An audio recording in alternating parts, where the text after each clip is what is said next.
नर्मदे हर। या ठिकाणी बाबरीवरून निघाल्याच्या नंतर तुम्ही बघू शकता या ठिकाणी या समय्याचं पाणी आहेत आणि इकडून परिक्रमावासियांना जाण्यासाठी या ठिकाणी एक नाव आहे। या नावेतून परिक्रमावासियांना जावं लागत आहे। नर्मदे अर्धे बघा ते काही परिक्रमावासी गेलेले आहेत, चाललेत। या ठिकाणी इकडं मैया वाहती,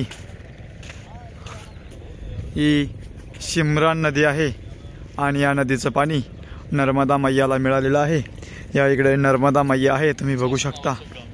अगदी खूप मोठं पात्र आहे नर्मदा मैयाचं आणि या ठिकाणी असं या ठिकाणी हा पूल पार करावा लागतो। नर्मदे हर, नर्मदे हर। रेवा सेवा सदन या आश्रमामध्ये नर्मदे हर। हा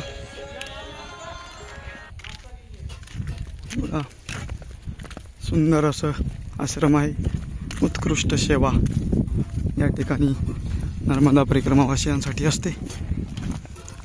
बालभोग, जेवणाची, राहण्याची सगळी व्यवस्था आहे। नर्मदे हर, नर्मदे हर।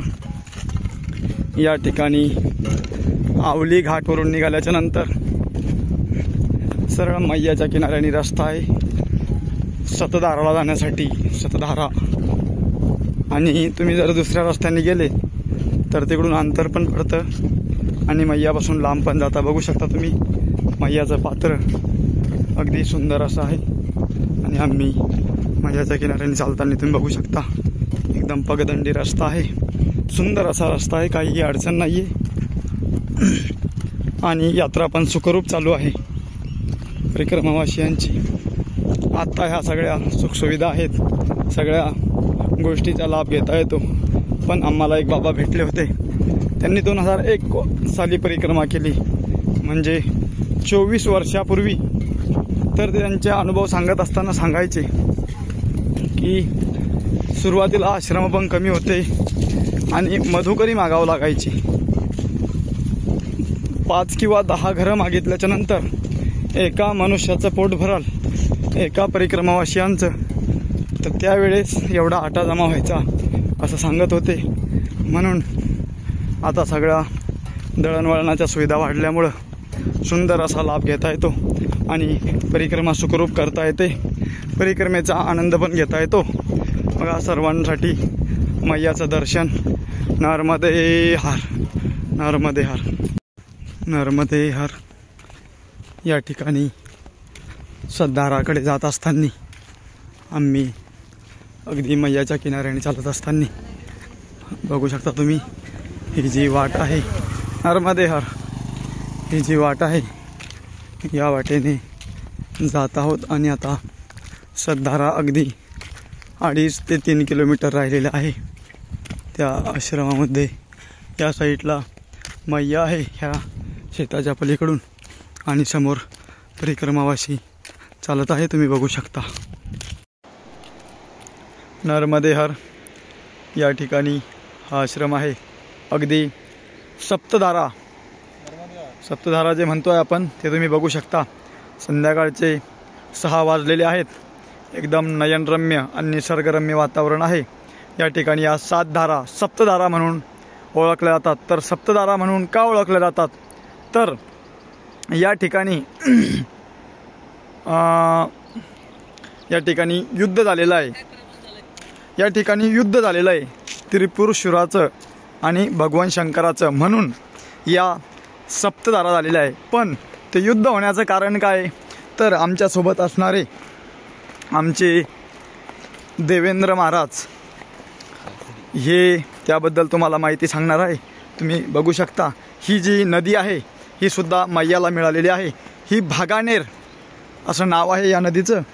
या नदीला मैयाला ती नदी मिळालेली आहे आणि अगदी मैयाचं स्वरूप बघू शकता तुम्ही। आता आम्ही चाललेलो आहे सप्तधारेचं स्नान करण्यासाठी, तसेच तीर्थ घेण्यासाठी, हातपाय प्रक्षालन करण्यासाठी चाललेलो आहोत। या ठिकाणी तुम्ही बघू शकता। बघा आता आमचे मित्र देवेंद्र महाराज आणि बजरंग महाराज या ठिकाणी आलेले आहेत। नर्मदे हार, नर्मदे हार।